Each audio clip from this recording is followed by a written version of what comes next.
कभी सोचा है कि दुनिया का सबसे लंबा लिखा हुआ संविधान यानी हमारा भारतीय संविधान आखिर असल में काम कैसे करता है?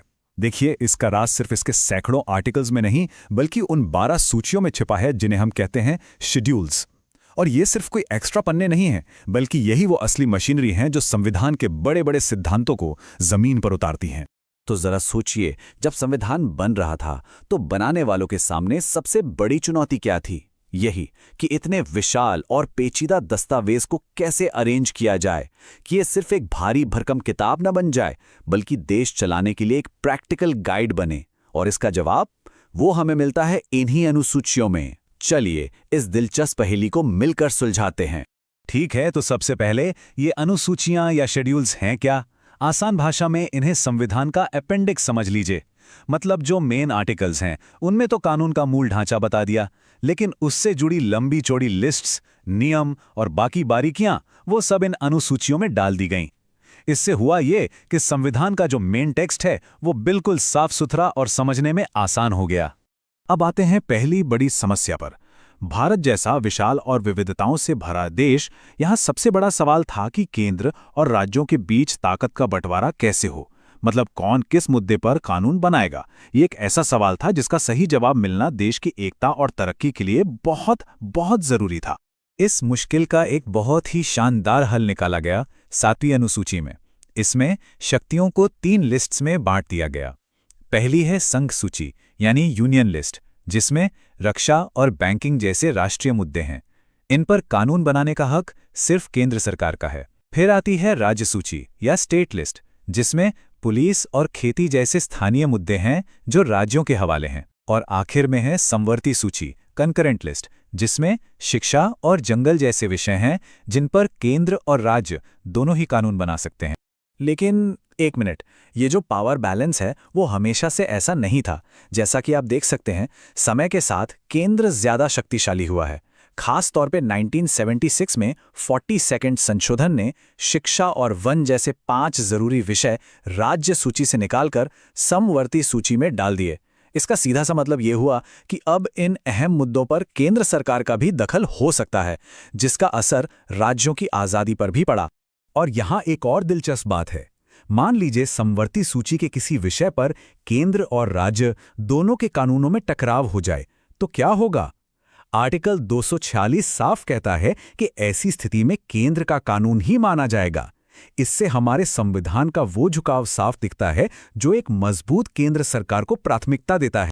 चलिए अब दूसरी बड़ी समस्या पर आते हैं, राजनैतिक अस्थिरता। भारतीय राजनीति में एक दौर ऐसा था जब चुने हुए नेता अपनी पार्टी को छोड़कर दूसरी पार्टी में चले जाते थे। इसे कहते हैं दल बदल, और ये सरकारों के बनने और गिरने का एक बहुत बड़ा कारण था।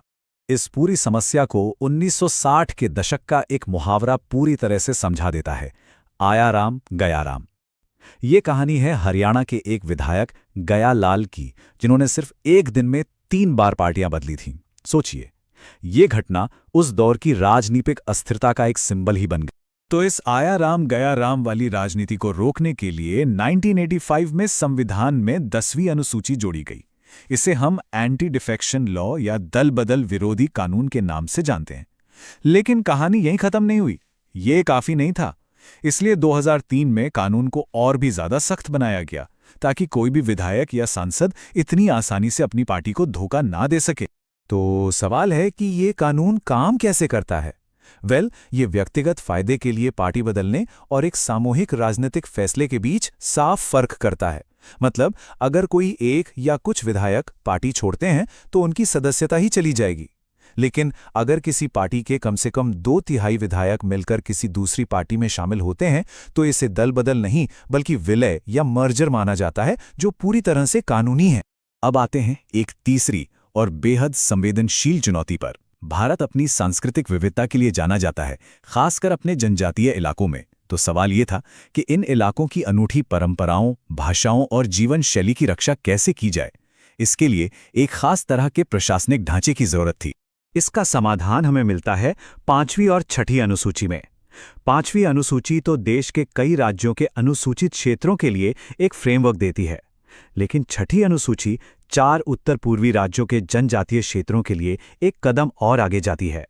ये वहाँ स्वायत्त जिला परिषदें बनाती हैं और इन परिषदों को बहुत ताकत दी गई है अपने स्थानीय मामलों पर कानून बनाने, टैक्स वसूलने और यहाँ तक कि न्याय करने की भी।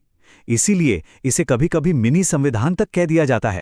और ये खास स्वायत्तता वाले 4 राज्य कौन से हैं?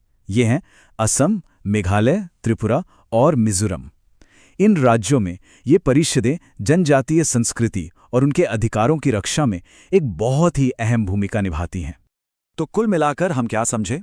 यही कि ये अनुसूचियां ही हमारे संविधान का प्रैक्टिकल इंजन है। ये सिर्फ नियमों की लिस्ट नहीं है, बल्कि वो असल मशीनरी हैं जो संविधान के ऊंचे आदर्शों को जमीनी हकीकत में बदलती हैं। चाहे वो शक्तियों का बंटवारा हो, राजनीतिक स्थिरता लाना हो या फिर भारत की अद्भुत विविधता की रक्षा करना हो। और ये सब हमें आज के एक बहुत बड़े सवाल पर लाकर खड़ा कर देता है। देखिए, संविधान बनाने वालों ने भविष्य के लिए अविशिष्ट शक्तियां यानी रेजिड्यूअरी पावर्स का इंतजाम किया था।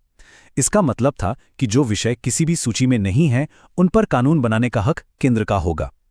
आज जब हम आर्टिफिशियल इंटेलिजेंस, साइबर लॉ और डिजिटल करेंसी के दौर में जी रहे हैं, तो सोचना दिलचस्प है कि ये नई चुनौतियां हमारे इस संवैधानिक ढांचे में कहां और कैसे फिट होंगी। और यही सवाल हमारे संविधान की जीवंतता और समय के साथ बदलने की इसकी क्षमता को साबित करता है।